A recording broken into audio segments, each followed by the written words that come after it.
Trump உலகின் மிகவும் பாதுகாப்பான ஏஐ தடை செய்தார். அது ஆபத்தானது என்பதால் அல்ல, அது ஆயுதங்கள் தயாரிக்க மறுத்தது என்பதால். இப்போது ஒரு நாளைக்கு 1 மில்லியன் பேர் இந்த தடை தோல்வியுற்றது என்று நிரூபிக்கிறார்கள். இங்கே அவர்கள் சொல்லாத விஷயம் இதுதான். 31 மார்ச்சில் ட்ரம்ப் நிர்வாகம் ஒரு எக்ஸிகியூட்டிவ் ஆர்டர் வெளியிட்டது. கிளாட், ஆந்த்ரோபிக் இன் ஃபிளாக்ஷிப் ஏஐ அனைத்து யுஎஸ் ஃபெடரல் ஏஜென்சிஸிலிருந்தும் தடை. காரணம், பென்டகன் இதை சப்ளை செயின் ரிஸ்க் என்று கூறியது. ஆனால் உண்மையான கதை மிகவும் முக்கியமானது. ஆந்த்ரோபிக் மறுத்தது. நிறுவனம் கிளாடை மாஸ் டொமஸ்டிக் சர்வேலன்ஸ் அல்லது ஆட்டோனமஸ் வெப்பன்ஸுக்கு பயன்படுத்த அனுமதிக்கவில்லை. பென்டகன் அழுத்திய போது ஆந்த்ரோபிக் 2 முறை வழக்கு போட்டது. டிபார்ட்மெண்ட் ஆஃப் டிஃபென்ஸுக்கு எதிராக 2 தனி வழக்குகள். ஃபெடரல் ஜட்ஜ் ஆந்த்ரோபிக் உடன் உடன்பட்டார். தடை ஃப்ரீ ஸ்பீச் உரிமைகளை மீறியது என்று தீர்ப்பளித்தார். இன்ஜங்ஷன் அதை தடுத்தது. கவர்மெண்ட்டுக்கு 2 ஏப்ரலுக்குள் அப்பீல் செய்ய வாய்ப்பு இருந்தது.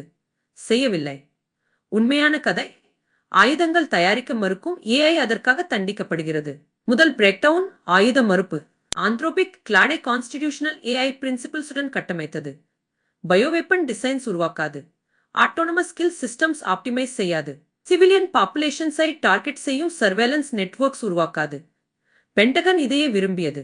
ஆந்த்ரோபிக் மறுத்தபோது தடை வந்தது. இரண்டாவது பிரேக்டவுன், ஆப் ஸ்டோர் வெடிப்பு. யாரும் இதை எதிர்பார்க்கவில்லை. தடை செய்தி வந்த நாளை கிளாட் வைரல் ஆனது. எதிர்மறையாக அல்ல, ஆப் ஸ்டோரில் #1க்கு சென்றது. சேட் ஜிபிடி மற்றும் ஜெமினியை பின்னுக்கு தள்ளியது. ஒரு நாளைக்கு 1 மில்லியன் புதிய யூசர்ஸ்.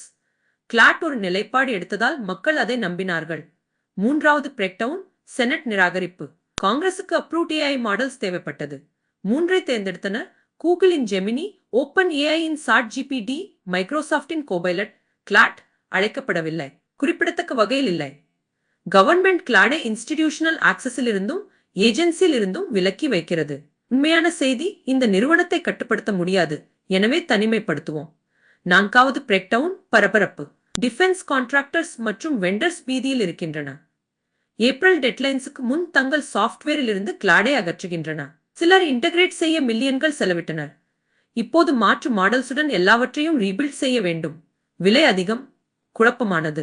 கிளாட் கிரிட்டிக்கல் இன்ஃப்ராஸ்ட்ரக்சரில் எவ்வளவு ஆழமாக இருந்தது என்று இது நிரூபிக்கிறது. இது டீகோடட். கவர்மெண்ட் ஒரு ஏஐ வெப்பனைஸ் செய்ய விரும்பியது. ஆந்த்ரோபிக் மறுத்தது. எதிக்ஸ் உடைப்பதற்கு பதிலாக நிர்வாகம் நிறுவனத்தையே தடை செய்தது. ஆனால் இது பேக்ஃபயர் ஆனது. நம்பிக்கையே நாணயம். கிளாட் அதை பெற்றது. போட்டியாளர்கள் கம்ப்ளிசிட் ஆக தெரிந்தபோது. உங்களுக்கு இதுவே ஏஐ சேஃப்டியின் உண்மையான சோதனை. ஏஐ எவ்வளவு ஸ்மார்ட் என்று அல்ல, அதற்கு பவுண்டரிஸ் இருக்கிறதா? அது பவர்க்கு இல்லை என்று சொல்ல முடியுமா? கிளாடி இல்லை என்று சொன்னது. மில்லியன் கணக்கான மக்கள் கவனித்தனர். இது டீகோடிஃபைட்.